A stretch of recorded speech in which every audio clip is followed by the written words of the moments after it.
ವಾರ್ಷಿಕ ರಾಶಿ ಭವಿಷ್ಯ 2025. ಯುಗಾದಿ ಫಲ. ಕನ್ಯಾ ರಾಶಿ. ಈ ಸಂಚಿಕೆಯಲ್ಲಿ ಕನ್ಯಾ ರಾಶಿಗೆ ಸಂಬಂಧಿಸಿದ ಆರೋಗ್ಯ, ಶಿಕ್ಷಣ, ವ್ಯಾಪಾರ, ವೃತ್ತಿ, ಹಣಕಾಸು, ಪ್ರೀತಿ, ಮದುವೆ, ವೈವಾಹಿಕ ಜೀವನ, ಮನೆಯ ವಿಷಯಗಳು ಮತ್ತು ಆಸ್ತಿ ಅಥವಾ ವಾಹನಗಳು ಸೇರಿದಂತೆ ಜೀವನದ ವಿವಿಧ ಅಂಶಗಳಲ್ಲಿ ಕನ್ಯಾ ರಾಶಿಯ ಸ್ಥಳೀಯರಿಗೆ 2025 ವರ್ಷವು ಹೇಗೆ ತೆರೆದುಕೊಳ್ಳುತ್ತದೆ ಎಂಬುದರ ಕುರಿತು ಒಳನೋಟಗಳನ್ನು ನೋಡೋಣ.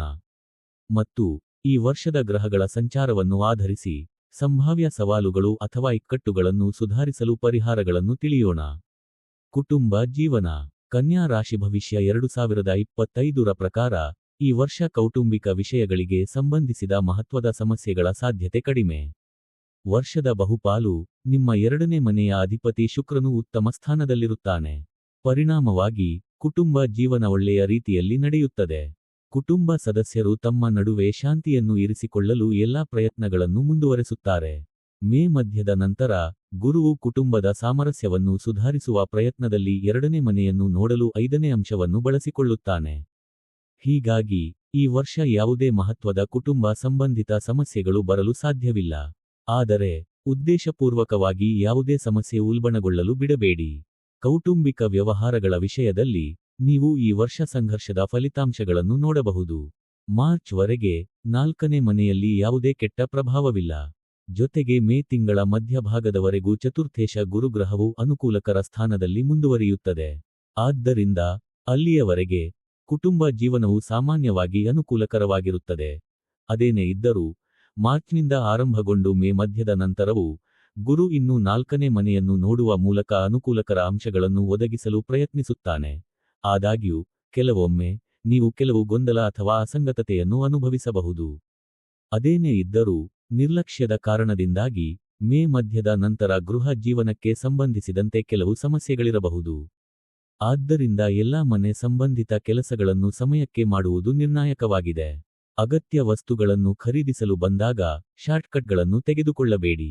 ಅನಗತ್ಯ ಖರ್ಚುಗಳನ್ನು ಮಿತಿಗೊಳಿಸಲು ನೀವು ಪ್ರಯತ್ನಿಸಬೇಕು. ಇದನ್ನು ಮಾಡುವುದರಿಂದ ನಿಮ್ಮ ಕುಟುಂಬ ಜೀವನದಲ್ಲಿ ಶಾಂತಿಯನ್ನು ಕಾಪಾಡಿಕೊಳ್ಳಲು ಸಾಧ್ಯವಾಗುತ್ತದೆ. ಆರೋಗ್ಯ. ಆರೋಗ್ಯದ ವಿಷಯದಲ್ಲಿ, 2025 ಸ್ವಲ್ಪ ದುರ್ಬಲವಾಗಿ ಪ್ರಾರಂಭವಾಗಬಹುದು, ಆದರೆ ಕೊನೆಗೆ ಯಶಸ್ವಿಯಾಗಬಹುದು. ನಿಮ್ಮ ಮೊದಲ ಮನೆಯ ಮೇಲೆ ರಾಹು ಮತ್ತು ಕೇತುಗಳ ಪ್ರಭಾವವು ವರ್ಷದ ಆರಂಭದಿಂದ ಮೇ ತಿಂಗಳವರೆಗೆ ನಿಮ್ಮ ಆರೋಗ್ಯಕ್ಕೆ ಋಣಾತ್ಮಕವಾಗಿರುತ್ತದೆ. ಆದಾಗ್ಯೂ, ಮೇ ನಂತರ, ಅವುಗಳ ಪ್ರಭಾವವು ಕೊನೆಗೊಳ್ಳುತ್ತದೆ, ಮತ್ತು ನಿಮ್ಮ ಆರೋಗ್ಯವು ಸುಧಾರಿಸುತ್ತದೆ. ಆದರೂ ಮಾರ್ಚ್ ತಿಂಗಳವರೆಗೆ ಸಮಸ್ಯೆ ಇರುತ್ತದೆ. ನಂತರ ಶನಿಯು 7ನೇ ಮನೆಯಲ್ಲಿ ಸಾಗುತ್ತಾನೆ, ಮತ್ತು ಮೊದಲನೆಯ ಮನೆಯನ್ನು ನೋಡುತ್ತಾನೆ. ಈ ಕಾರಣದಿಂದಾಗಿ ನಿಮ್ಮ ಆರೋಗ್ಯವು ಸಂಪೂರ್ಣವಾಗಿ ಉತ್ತಮವಾಗಿರುತ್ತದೆ ಎಂದು ಹೇಳಲಾಗುವುದಿಲ್ಲ. ಇದರರ್ಥ ಈ ವರ್ಷ ಹಿಂದಿನ ಆರೋಗ್ಯ ಸಮಸ್ಯೆಗಳು ದೂರವಾಗಿದ್ದರೂ, ಹೊಸ ಸಮಸ್ಯೆಗಳ ಹೊರಹೊಮ್ಮುವಿಕೆಯನ್ನು ತಡೆಯಲು ಉತ್ತಮ ಆಹಾರ ಪದ್ಧತಿ ಮತ್ತು ಯೋಗವನ್ನು ಮಾಡುವುದು ಅವಶ್ಯಕ. ಯಾವುದೇ ರೀತಿಯ ಸಮಸ್ಯೆ ಇದ್ದರೆ, ವಿಶೇಷವಾಗಿ ಸೊಂಟ ಅಥವಾ ಕೆಳಬೆನ್ನಿನಲ್ಲಿ, ಆರೋಗ್ಯಕರ ಆಹಾರವನ್ನು ಅನುಸರಿಸುವುದು ಮತ್ತು ಸೂಕ್ತವಾದ ವೈದ್ಯಕೀಯ ಆರೈಕೆಯನ್ನು ಪಡೆಯುವುದು ಸೂಕ್ತವಾಗಿದೆ. ಪ್ರೀತಿ. ಪ್ರಣಯ ಜೀವನದ ವಿಷಯದಲ್ಲಿ, 2025 ಕನ್ಯಾರಾಶಿಯ ಚಿಹ್ನೆಯಡಿಯಲ್ಲಿ ಜನಿಸಿದವರಿಗೆ ಮಿಶ್ರ ಅದೃಷ್ಟವನ್ನು ತರುತ್ತದೆ. ವರ್ಷದ ಆರಂಭದಿಂದ ಮಾರ್ಚ್ ತಿಂಗಳವರೆಗೆ 5ನೇ ಮನೆಯ ಅಧಿಪತಿ ಶನಿ 6ನೇ ಮನೆಯಲ್ಲಿರುತ್ತಾನೆ. ಪಂಚಮೇಶ ಸಂಕ್ರಮಣಕ್ಕೆ 6ನೇ ಮನೆ ಅನುಕೂಲಕರವಾಗಿಲ್ಲದಿದ್ದರೂ ಶನಿಯ ಸಂಚಾರಕ್ಕೆ 6ನೇ ಮನೆ ಅನುಕೂಲಕರವಾಗಿದೆ. ಇದು ಆಳವಾದ, ಅರ್ಥಪೂರ್ಣ ಪ್ರೀತಿಗೆ ಪ್ರಯೋಜನಕಾರಿ ಎಂದು ಅರ್ಥ. ಮಾರ್ಚ್ ನಂತರ, ಶನಿಯು 7ನೇ ಮನೆಗೆ ಸಾಗುತ್ತಾನೆ. ಇದು ಪ್ರೇಮ ವಿವಾಹವನ್ನು ಹೊಂದಲು ಬಯಸುವ ಜನರಿಗೆ ಅನುಕೂಲಕರವಾಗಿರುತ್ತದೆ.